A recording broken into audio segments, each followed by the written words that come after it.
ಕೇಂದ್ರ ಸರ್ಕಾರ ಡೀಸೆಲ್ ಬೆಲೆ ತಿಂಗಳಿಗೊಮ್ಮೆ ಇಳಿಕೆ ಮಾಡ್ತಲೇ ಇದೆ. ಆದರೆ ನಮ್ಮ ರಾಜ್ಯ ಸರ್ಕಾರ ಬಸ್ ಪ್ರಯಾಣ ದರ ಇಳಿಸುವ ಪ್ರಯತ್ನವೇ ಮಾಡ್ತಾ ಇಲ್ಲ. ಇದಕ್ಕೆ ರಾಜ್ಯಾದ್ಯಂತ ಆಕ್ರೋಶ ವ್ಯಕ್ತವಾಗಿದೆ. ಈ ಬಗ್ಗೆ ಹುಬ್ಬಳ್ಳಿ ಜನ ಏನಂತಾರೆ ಬನ್ನಿ ಕೇಳೋಣ.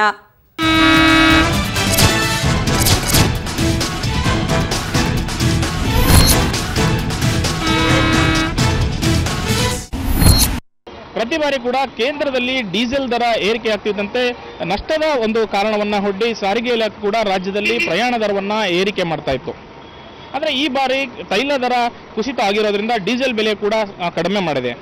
ಆದರೆ ರಾಜ್ಯದಲ್ಲಿ ಸಾರಿಗೆ ಇಲಾಖೆ ಮಾತ್ರ ಪ್ರಯಾಣಿಕರ ದರವನ್ನ ಪ್ರಯಾಣದ ದರವನ್ನ ಕಡಿಮೆ ಮಾಡಲಿಕ್ಕೆ ಹಿಂದೇಟಾಗ್ತಾ ಇದೆ.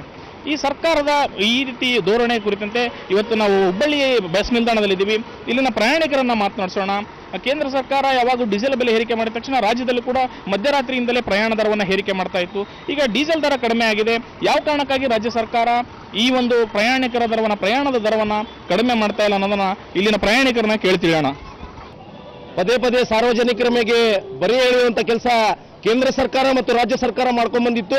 ಆದ್ರೆ ಸಿಹಿ ಸುದ್ದಿಯಂತೆ ಮಾನ್ಯ ನರೇಂದ್ರ ಮೋದಿ ಸರ್ಕಾರ ಇವತ್ತು ಡೀಸೆಲ್ ರೇಟ್ ಅನ್ನ ರಾಜ್ಯಾದ್ಯಂತ ಮತ್ತು ದೇಶಾದ್ಯಂತ ಕಡಿಮೆ ಮಾಡಿದ್ರು ಕೂಡ ಮಾನ್ಯ ಸಿದ್ದರಾಮಯ್ಯ ಸರ್ಕಾರ ಇವತ್ತು ಸಾರ್ವಜನಿಕರ ಮೇಲೆ ಬರೆ ಎಳೆಯುವಂತ ಕೆಲಸ ಮಾಡ್ತಿದೆ. ಸುಮಾರು 10 ರಿಂದ 12 ದಿನಗಳಾದರೂ ಡೀಸೆಲ್ ರೇಟ್ ಕಡಿಮೆ ಆದ್ರೂ ಕೂಡ 7 ರಿಂದ 8 ರೂಪಾಯಿ ಕಡಿಮೆ ಆದ್ರೂ ಕೂಡ ಇವತ್ತು ಮಾನ್ಯ ಸಿದ್ದರಾಮಯ್ಯವರು ಮತ್ತು ಸಂಬಂಧಪಟ್ಟ ಸಚಿವರಾದಂತಹ ರಾಮಲಿಂಗಾರೆಡ್ಡಿ ಅವರು ಕೂಡ ಇವತ್ತು ಬೇಜವಾಬ್ದಾರಿ ಉತ್ತರಗಳನ್ನು ಕೊಡ್ತಿದ್ದಾರೆ.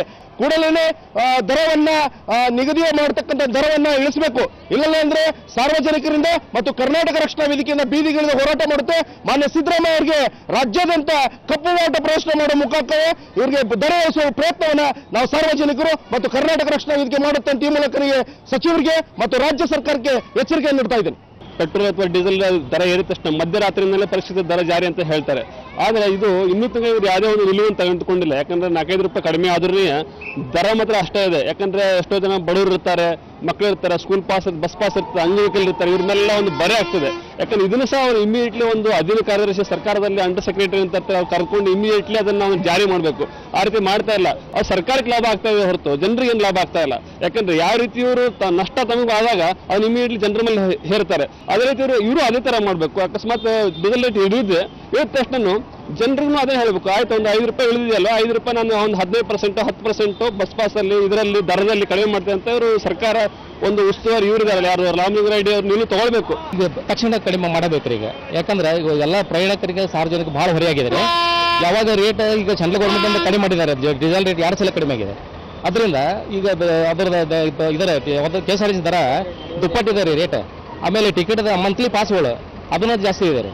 ಎಲ್ಲ ಕಡಿಮೆ ಮಾಡಬೇಕು, ಸಾರ್ವಜನಿಕರಿಗೆ ಅನುಕೂಲ ಮಾಡಿಕೊಡ್ಬೇಕಂತ ನಾವು ಕೇಳ್ಕೊಳ್ತೀವಿ. ಸರ್, KSRTC ಏನು ಮಾಡ್ತಾ ಇದ್ದಾರೆ, ಡೀಸೆಲ್ ರೇಟ್ ನೈಟ್ ಹೆಚ್ಚಿಗೆ ಆದರೆ ಸಾಕು, ಪಟ್ಟಂತ 12ನೇ ದಿನಾನೇ ಹೆಚ್ಚಿಗೆ ಮಾಡ್ತಾ ಇದ್ದಾರೆ.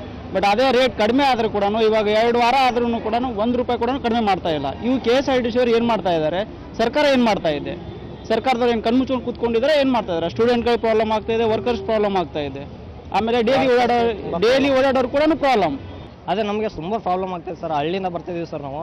ಡೈಲಿ ನಮಗೆ ಬರ್ತಾ ಹೋಗ್ತಾ ಬಸ್ ಚಾರ್ಜ್ ಜಾಸ್ತಿ ಆಗ್ತದೆ ಸರ್. ಹೊರತು ನಾವು ದುಡಿಯೋದು ಸ್ವಲ್ಪ ಕಡಿಮೆ ಸರ್. ಕಡಿಮೆ ಅದರಲ್ಲಿ ಹೋಗಿ ಮನೆಯೆಲ್ಲ ನಡೆಸ್ಬೇಕಂದ್ರೆ ತುಂಬ ಕಷ್ಟ ಆಗುತ್ತೆ ಸರ್.